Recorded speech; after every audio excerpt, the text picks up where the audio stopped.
Good afternoon, Chairman Sullivan, Ranking Member Peters, and members of the subcommittee. My name is Chris Swartz, and I am the president of the Keweenaw Bay Indian Community. The Keweenaw Bay Indian Community is the oldest and largest reservation in Michigan. We live on the shores of Lake Superior, Keweenaw's Peninsula, and Michigan's Upper Peninsula. Thank you very much for the opportunity to appear before you today. I am here today representing my tribe, but we are not the only federally recognized tribe that is deeply concerned about the protection of our natural resources so we may exercise our treaty rights. The threats to those rights and the intergovernmental co-management are important to all 11 tribes who are members of an organization called the Great Lakes Indian Fish and Wildlife Commission.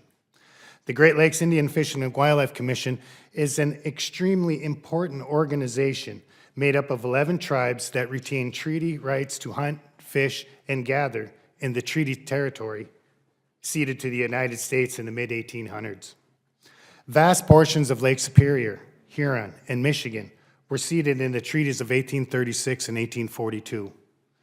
These treaties were made and are made between nations and are as relevant as the treaties with our Canadian neighbors. Over the years, federal and state courts have affirmed our treaty reserve rights to hunt, fish, and gather off our reservations on those ceded lands around the Great Lakes. These rights were not granted in the treaties without purpose. They were reserved by our ancestors to provide for the continuation of our way of life. The Keweenaw Bay Indian community, as well as other tribes, our reservations on the shores of Great Lakes depend on a healthy and robust Great Lakes fisheries for thousands of years. Today, we struggle to maintain this culturally significant practice to provide the extremely important food source we need. This sustenance resource is not only physical, it is also spiritual, culturally important, and medicinal. As I sit before you, Mr. Chairman, with my fellow witnesses from Alaska, who are able to feed their communities while the fisheries in Alaska do so much to feed the world, I have to be honest with you and the rest of the subcommittee. The truth is that after they clear-cut our forests and mine copper, iron ore, and other metals across our ceded territory to build Detroit, Chicago, Milwaukee, and many other citizens, our ability to thrive as a fishing tribe was decimated. While those cities were being built, our fish fed the occupants of many of those rapidly growing cities.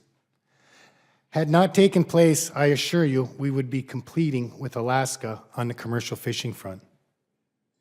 Today, as a result of mining activity in our ceded territory, there is an ever-increased direct threat to the fishery resources on Lake Superior, especially to lake trout and whitefish.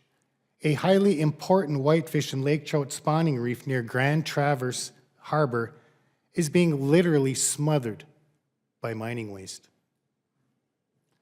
This threat, if left unaddressed, would undermine the progress made in restoring a self-sustaining lake trout fishery in Lake Superior.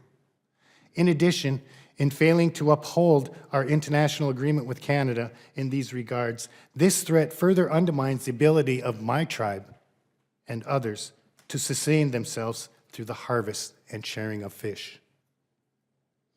Mining waste, called stamp sand, was dumped along the eastern shore of Lake Superior's Keweenaw Peninsula during the late 1800s and early 1900s. The stamp sand destroys the spawning reef by filling in the cobble substrate where the fish lay their eggs.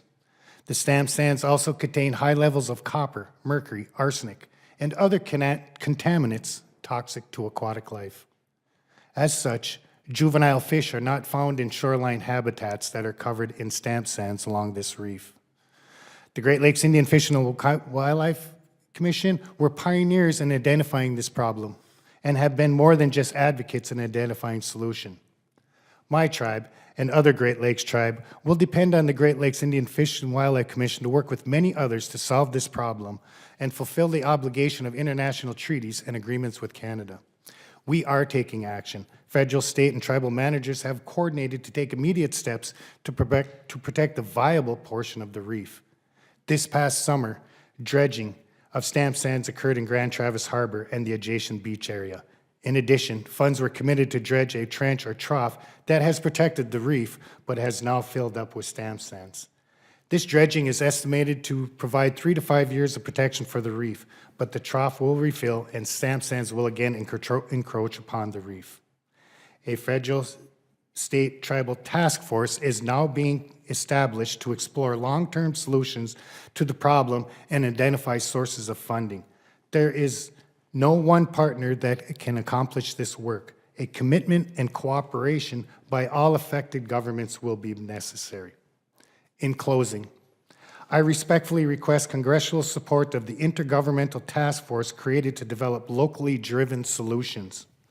Much of this effort comes from funding available through congressional appropriations for the Great Lakes Restoration Initiative, including and especially funding for the appropriate and legitimate roles of tribes as partners.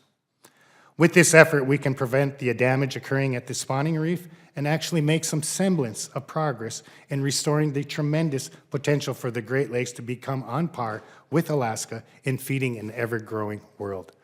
After all, a healthy and well-fed world is a safer world for all of us in the United States of America. Thank you again for this opportunity. I'd be happy to answer any questions you may have.